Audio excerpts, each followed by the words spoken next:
a year job. All right. Some of y'all walking by not speaking to people because you make $50,000 a year. Come on.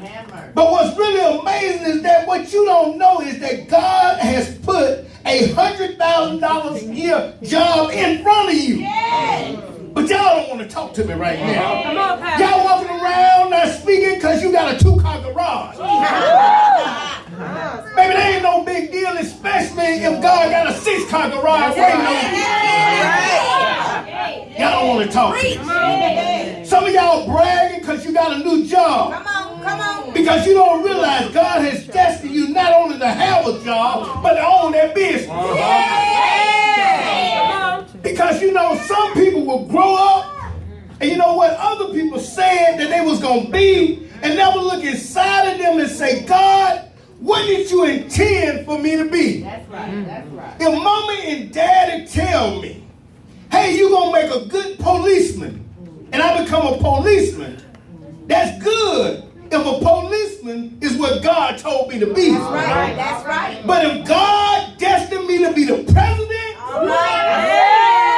and I become a policeman, then I have just fallen below the bar. Hey, I didn't birth you to tend sheep. I birthed you to be the leader of Israel. He says, Moses, this is what I need you to do. He says, I need you to go down to Egypt. Tell Pharaoh to let my people go. Because Moses is frantic. He's losing it. How am I going to go? So the first thing God does is he calms Moses down. God says, hold up now. Certainly, I will be there. He said, you're not going to have to do this by yourself. What God is getting ready to do for you, and what God is getting ready to take you, you're going to have to go by yourself. All right. But not without God. Right. Because when the hand of God rests upon your life, there's more with you than the whole world against you. Be with thee. He said, not your mom, not your dad, not your friends, nor your clique. But I and you and me. Look at verse 12. He says, I'll be with you. He says, not only are you going to go in, you're going to come out. Why? God have already ceased. Before you ask the question, he already got an answer. Before you get pollution, he already got a solution. I wish I had a witness up in here. Come on. All right. Y'all missing it. You see, the children of Israel had been slaves. They've been serving Pharaoh. So God says servitude is a part of life. Yes. Everybody serves somebody. Y'all missed it. He said, what I'm going to do is, I'm going to bring you out of Egypt from serving Pharaoh and put you in a land where you can serve me. Because everybody needs somebody to serve. He said, I'm going to bring you out, and then I'm going to fix it so you can then serve me. Verse 13. Moses said, when I get down here to the middle of Egypt and tell them, let the people go. He said, you know what they're going to ask me, right? They're going to say, well, who sent you? And then I'm going to say, well, God. And then they're going to say, what is God's name? And God said, well, tell them, my name is I am that I am. Yes. I know for all my English students and teachers that are here, that appears to be a sentence fragment. But look at it again. It says, I am that I am. That means I am whatever you need me to be. Amen. I am water when you're thirsty. I am bread when you're hungry. I am clothes when you're naked. I'm a lawyer when you're in trouble. I'm a doctor when you get sick. I'm everything you ever want. He says, I'm yesterday, I'm today, I'm tomorrow. He says, I'm a blank check that's already been signed. All you got to do is fill it in.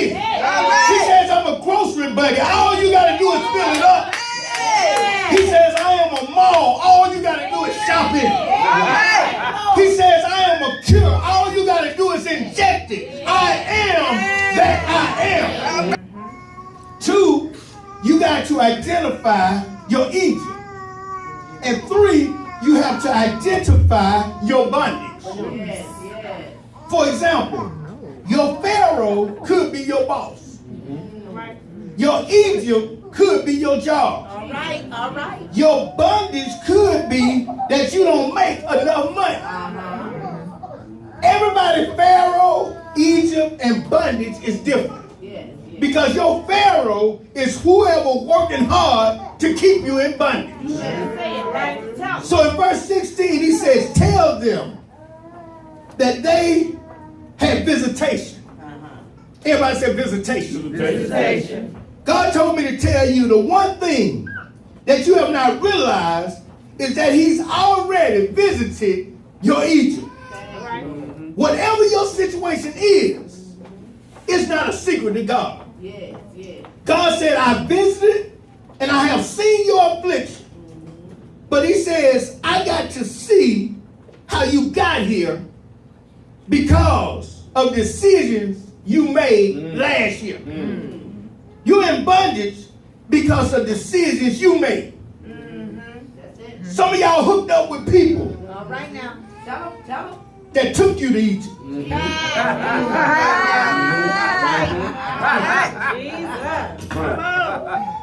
Teach now. Teach. Some of y'all hanged out with people that took you to Egypt.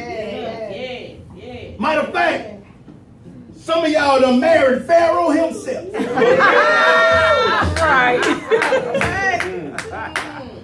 Teach. Now you sitting up here looking sad. But God said it's all right. Because I've already guaranteed your blessing. Thank you, Lord. Thank you, Lord. Watch this. I want y'all to understand this. He's getting ready to bless them.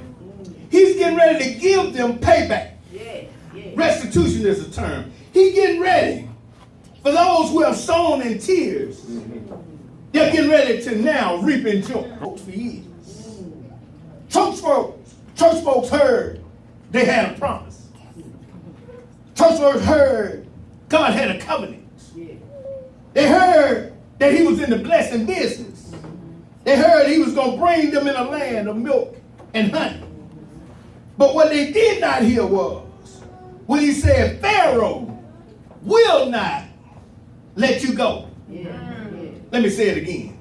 He says that situation that you're in that's causing you depression and oppression. That situation you're in that's causing you tears and heartaches and pain. He says that situation you're in, that job you're on, your financial crunch. He says, I'm going to bring you out of it. But know this, we're going to have some problems because it's not going to want to let you go. You know what? But we don't want the crucifixion. All right. We want friends without enemies. Yeah. I'm going to show you something today before I leave you. And this is just for Bible reasons. The rest of y'all don't worry about it. It says in verse 8, he says, I have come down to deliver them out of the hands of the Egyptians. That was verse 8. In verse 8, he had a deliverance already planned. But in verse 19, they were still in bondage. In verse 8, he said, I'll deliver. He said, but when you get to verse 19, no, Pharaoh won't let you go. Y'all done missed it. I want you to know that just because you're in bondage does not mean that your deliverance hadn't already been set up. I want you to know right now, you can still be going through, but God could have already worked it out. Just because you're down don't mean you haven't been destined to get up. Just he said, but I stopped by to tell you today, don't worry about who against you.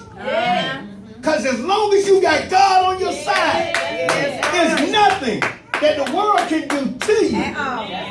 Y'all don't hear me. Amen. This story is about a guarantee that God promised to every child of God. For every tear you shed, God gonna bless you. Amen. For every lie they told, God gonna bless you. Yes. For every night you couldn't sleep, God gonna bless you. For every time they dog your name, God gonna bless you. Yes. Get ready. God's got a blessing. Tell your neighbor, say, neighbor, Neighbor. God's got a blessing. God got a blessing. A guaranteed blessing. A guaranteed blessing. Tell your neighbor, before I leave this world, Before I leave this world, I got some blessings coming. I got some blessings.